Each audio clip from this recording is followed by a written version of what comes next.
And so what we should see over time is this, these slight body posture changes to kind of stabilize. So we shouldn't see it adjusting so much, we should see it kind of stabilizing. And that tells you, that's one of the ways I can read the dog is starting to do better and better. So she's actually doing a lot better than the first time I brought her in.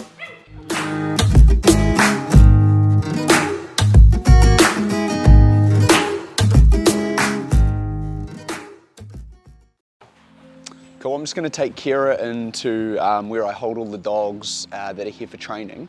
It's important to note the instant body posture change in the dog. So when I go in there, all the dogs, she's giving off some very strong energy to the other dogs, and it's kind of triggering all the other dogs to growl and bark at her a little bit. And you'll see her go into a very, very defensive state. So this is just showing me how she kind of deals with stress and pressure.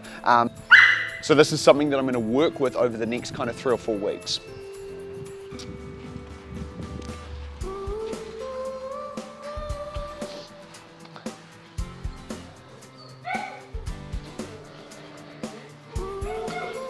So you'll see her tail start to drop and her heckles will start to go up, and she kind of avoids the other dogs. So she doesn't really want to go anywhere near them.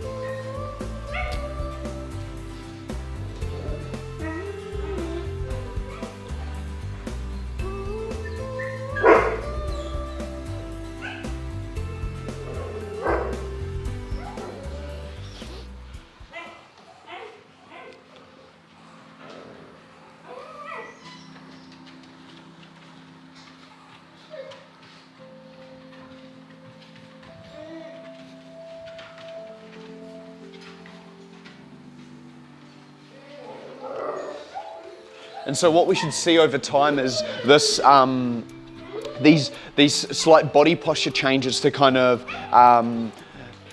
stabilize. So we shouldn't see it adjusting so much, we should see it kind of stabilizing. And that tells you, that's one of the ways I can read the dog is starting to do better and better. So she's actually doing a lot better than the first time I brought her in.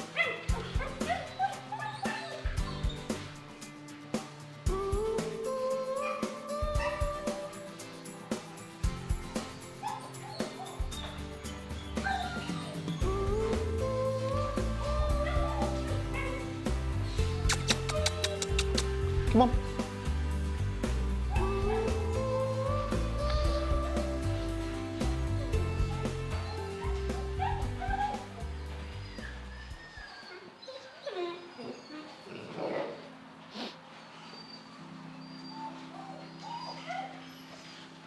And what we're going to start to see soon is a yawn, so a big yawn or something to show the dog is starting to kind of process differently.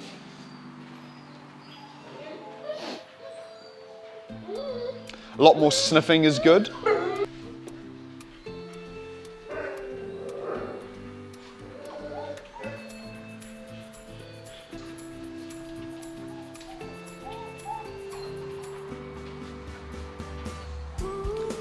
So there we go, there's the sniffing, a lot more sniffing.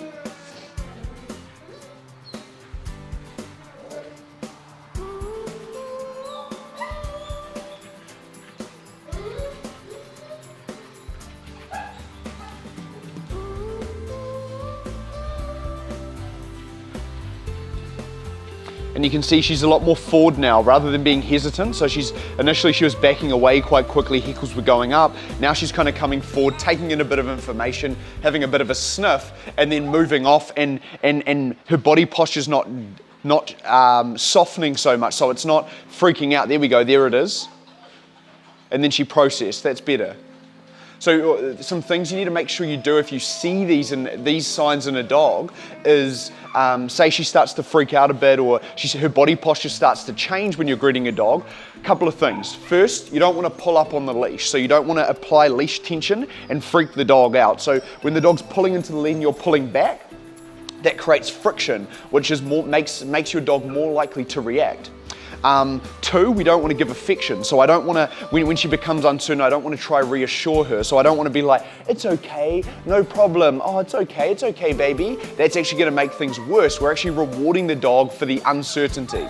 Okay, so make sure your communication is very clear. If you notice, what I do is I give body direction. So we go up towards the dog, I go the opposite direction, and I keep the leash relaxed. but I'm ready to use it if I need to. So I'm always ready to use it if I need to. I don't have it like, I'm not kind of standing there like this, not attentive. I'm always attentive to the dog, and I've got the leash there ready if I need it. Let's go. And I can just move the dog off as required. And because I'm relaxing, the dog's relaxing, okay? So your personal energy and how you're feeling is gonna have a direct effect on the dog. So if I come up and I'm like nervous, I've got the leash short and I'm kind of uncertain of what's gonna happen, the dog's gonna pick up on that, and it's gonna make the dog more likely to react. It's also gonna mean the dog's gonna have repetitive experiences like that. So the dog's gonna become more and more wary because you become more wary, and it kind of feeds off one another, which is gonna make things worse.